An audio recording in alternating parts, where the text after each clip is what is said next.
Hello दोस्तों। आज की कहानी का शीर्षक है ईमानदार लकड़हारे की कहानी। सालों पहले एक नगर में कुसुम नाम का एक लकड़हारा रहता था। वो रोज जंगल लकड़ी काटने के लिए जाता और उन्हें बेचकर जो कुछ पैसे मिलते उससे अपने लिए खाना खरीद लेता था। उसकी दिनचर्या सालों से ही ऐसे ही चल रही थी। एक दिन लकड़हारा जंगल में बहती एक नदी के बगल में लगे एक पेड़ की टहनियों को काटने के लिए उस पर चढ़ा। उस पेड़ की लकड़ी काटते काटते उस लकड़हारे की कुल्हाड़ी नीचे गिर गई। तेजी से लकड़हारा पेड़ से उतरा और अपनी कुल्हाड़ी को ढूंढने लगा। उसे लगा था कि नदी के आसपास उसकी कुल्हाड़ी गिरी होगी और ढूंढने पर मिल जाएगी। वास्तव में ऐसा कुछ हुआ ही नहीं, क्योंकि उसकी कुल्हाड़ी पेड़ से सीधा नीचे नदी में जा गिरी थी। वो नदी काफ़ी गहरी और तेज बहाव वाली थी। आधे से 1 घंटे तक लकड़हारा अपनी कुल्हाड़ी को ढूंढता रहा, लेकिन जब लकड़हारे को कुल्हाड़ी नहीं मिली तो उसे लगने लगा कि अब उसकी कुल्हाड़ी उसे कभी वापस नहीं मिलेगी। इससे वह काफ़ी दुखी हो गया। लकड़हारे को पता था कि उसके पास इतने पैसे भी नहीं हैं कि वो नई कुल्हाड़ी खरीद सके। अब वो अपनी स्थिति पर नदी किनारे बैठे बैठे रोने लगा। लकड़हारे के रोने की आवाज़ सुनकर वहाँ नदी के देवता आ गए। उन्होंने लकड़हारे से पूछा, बेटा क्या हो गया? तुम इतना क्यों रो रहे हो? कुछ खो दिया है क्या तुमने इस नदी में?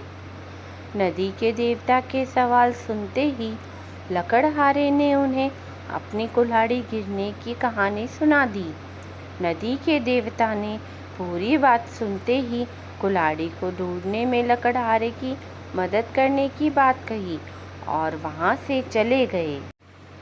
कुछ देर बाद नदी के देवता नदी से बाहर निकल कर आए और उन्होंने लकड़हारे से कहा कि मैं तुम्हारी कुल्हाड़ी लेकर आ गया हूँ। नदी के देवता की बातें सुनकर लकड़हारे के चेहरे पर मुस्कान आ गई। तभी लकड़हारे ने देखा कि नदी के देवता ने अपने हाथों में सुनहरी रंग की कुल्हाड़ी ले रखी है। दुखी मन से लकड़हारे ने कहा, यह सुनहरे रंग की कुल्हाड़ी मेरी तो बिल्कुल भी नहीं है। यह सोने की कुल्हाड़ी जरूर किसी अमीर इंसान की रही होगी। लकड़हारे की बात सुनकर नदी के देवता दोबारा से गायब हो गए।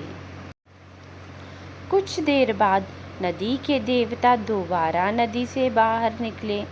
इस बार उनके हाथों में चांदी की कुल्हाड़ी थी।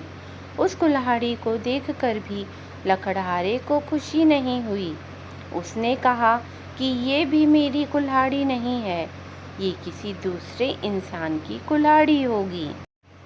आप उसी को ये कुल्हाड़ी दे दीजिएगा, मुझे तो अपनी ही कुल्हाड़ी ढूंढनी है। इस बार भी लकड़हारे की बात सुनकर नदी के देवता फिर वहाँ से चले गए। पानी में गए भगवान इस बार काफ़ी देर बाद बाहर आए। अब देवता को देखते ही लकड़हारे के चेहरे पर बड़ी सी मुस्कान थी।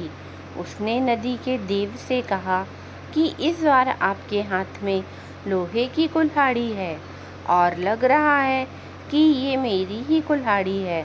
ऐसी ही कुल्हाड़ी पेड़ काटते समय मेरे हाथ से नीचे गिर गई थी। आप ये कुल्हाड़ी मुझे दे दीजिए और दूसरी कुल्हाड़ियों को उनके असली मालिक तक पहुंचा दीजिए। लकड़हारे की इतनी ईमानदारी और निष्पाप मन को देखकर नदी के देवता को काफ़ी अच्छा लगा। उन्होंने लकड़हारे से कहा कि तुम्हारे मन में बिल्कुल भी लालच नहीं है। तुम्हारी जगह कोई और होता तो सोने की कुल्हाड़ी झट से ले लेता, लेकिन तुमने ऐसा बिल्कुल भी नहीं किया। चांदी की कुल्हाड़ी को भी तुमने लेने से इनकार कर दिया। तुम्हें सिर्फ अपनी लोहे की ही कुल्हाड़ी चाहिए थी। तुम्हारे इतने पवित्र और सच्चे मन से मैं काफ़ी प्रभावित हूँ। मैं तुम्हें उपहार में सोने और चांदी दोनों की ही कुल्हाड़ी देना चाहता हूँ। तुम अपनी लोहे की कुल्हाड़ी के साथ इन्हें भी अपने पास अपनी ईमानदारी के तोहफे के तौर पर रख लो। कहानी से सीख, ईमानदारी से बड़ी दौलत इस दुनिया में कुछ नहीं है। अच्छे ईमान वाले इंसान की चारों तरफ प्रशंसा होती है। ऐसी ही और भी रोचक कहानियाँ सुनने के लिए कहानी संग्रह चैनल को आज ही सब्सक्राइब करें। अगले भाग में हम पढ़ेंगे मिट्टी के खिलौनों की कहानी।